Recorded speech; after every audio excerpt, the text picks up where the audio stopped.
welcome everyone to another edition of Feature Artist Fridays.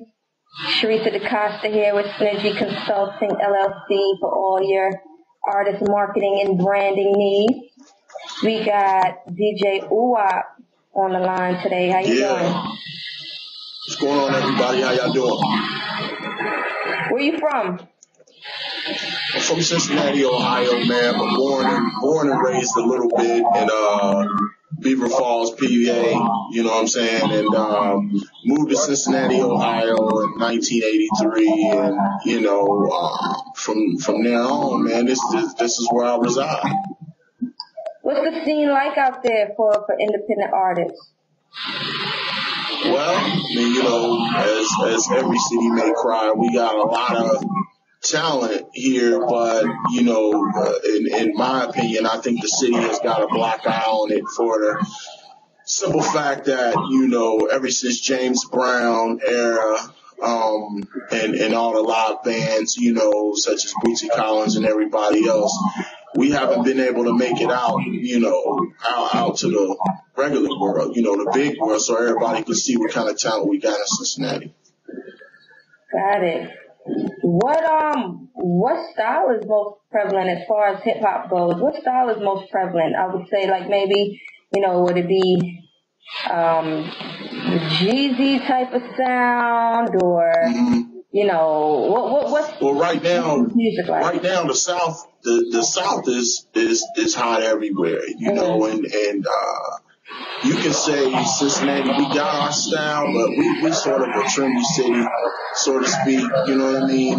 You know, and I can say that for a lot of places around now. Everybody is copying the South style, and that's what's hot right now. So you can say, like, you know, the Brick Squads and the Jeezys and, you know, people like that are really, you know, making a mark here in the Midwest, well, in Cincinnati, Ohio. Okay. So how'd you get started as a DJ? What brought you to that? Well, I got started in 1993. I started DJing in front of a partner's clothing store in East Clifton and here in Cincinnati, Ohio, and made a name for myself selling a variety of mixtapes and, you know, started off touring with All Net Records, you know, and jumped to a couple other labels and, you know, did my thing. Then went on my own for a little while and, you know, kind of got discouraged a little bit, you know, due to the underbidding of DJs that's not as talented, you know, and left the game for a minute, but now I'm back, you know. Okay. So where do you mainly DJ? Are you club, radio? Do you do mix CDs? Well, right now, you know, I just started I do it all, really. But I just started my Ustream show, you know. Well, I didn't just start it. It's been close to a year now. I had my show going, and through the show, I've learned to meet, well, I've met a lot of, you know, independent artists, major artists, or whatever, that's really talented. So, you know, I've been blessed to experience that. And as far as doing parties, I'm all over with it. Okay. So as a DJ, you know, I usually talk to artists and talk to them about what they do to market themselves, but DJs have a huge brand nowadays, and DJs get as much attention if you're a top DJ, you know, as some of the artists out there, and they get TV shows and everything. So what have you been doing to market yourself as a DJ and make your name known and create your own brand? Well, all I know is grind. I mean, you know, it seems that people, like the DJs that's cut from my cloth, you know, have a problem with how easy things are today, you know, such as the social networks like Facebook and Twitter. You know, they feel like it should be like back in the days when you out on the street corner, hand to hand with the flyers, hand to hand with the CDs, really not embracing the new time and the new age of technology, you know, and it makes them upset that, you know, that some of them, not all of them, but makes them upset that, you know, some DJs can come on the scene that's really not official DJs and blow past them due to the, technology of the day like Facebook and Twitter. But it's here and it's a way of the world and you just got to accept it. So that mainly is your outlet for marketing? Well, actually, my main outlet for marketing is all included. The streets, getting out in the streets, meet and greets and passing out CDs, flyers, But I have to say, my biggest marketing tool is the social network, because at the end of the day, that's what people are looking at today. You cannot avoid it. Right. So what would you say to the artist who's trying to market and trying to get their selves out? What do you think would be, the best avenue? This is a whole other perspective right now, talking to a DJ. Mm-hmm. So, and a lot of times, of course, they're trying to get their music in your hands. What do you think is the best route for them to stick out from everybody else?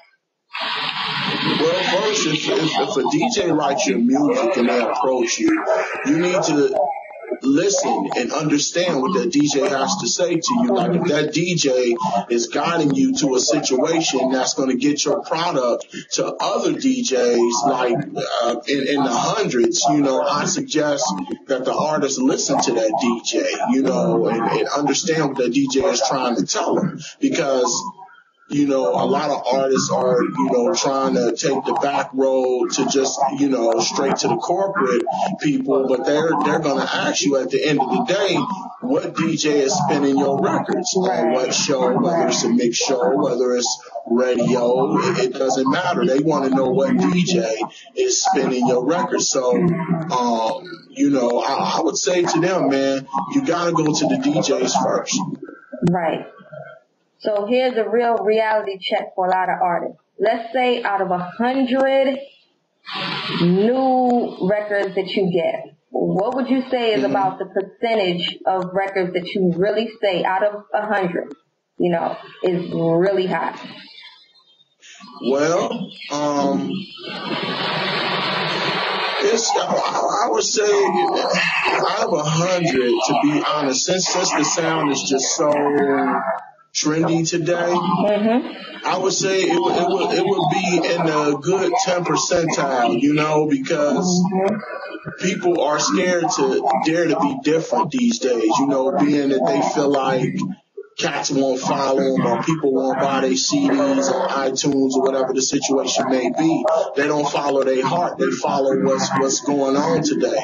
So, when you sound like somebody else and the situation is very congested, you're going to be sitting there with everybody else. You got to make music for the world. You got to step outside that trendy box and make something for the world, make a world hit.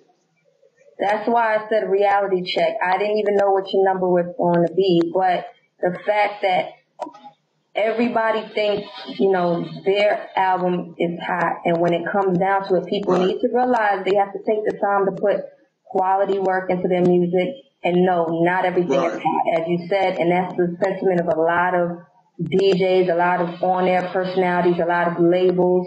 The majority of the stuff that comes through, the door is not hot. So that's one. That's why I said that would definitely be a reality check for some people. Make sure you're in that 10% bucket. Right, because a lot of, and what I've learned, man, a lot of young artists can't take criticism very well. They look, they're so into what the people, their family members and homies around them is telling them. They're not realizing that, what the strangers say is the most important.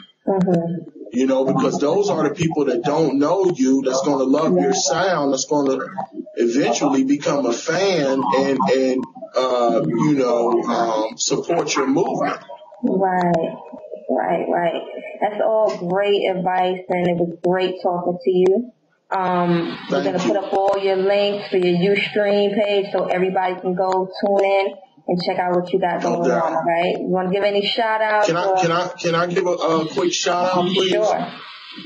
Yeah, I want to give a shout out to all my Nerve DJs, the Nerve DJ Coalition, man. I want to thank DJ Johnny Yo, man, for his wisdom and knowledge always, his mentor, his mentoring, toward me or whatever, man. And I just, I want to thank everybody that supports the Food for Thought Soul Music Show and DJ Oowop. And I thank you so much. Thank you. Thank you. Once again, great interview. Appreciate you taking the time out to talk to me. All right. Cool. Thanks for having me.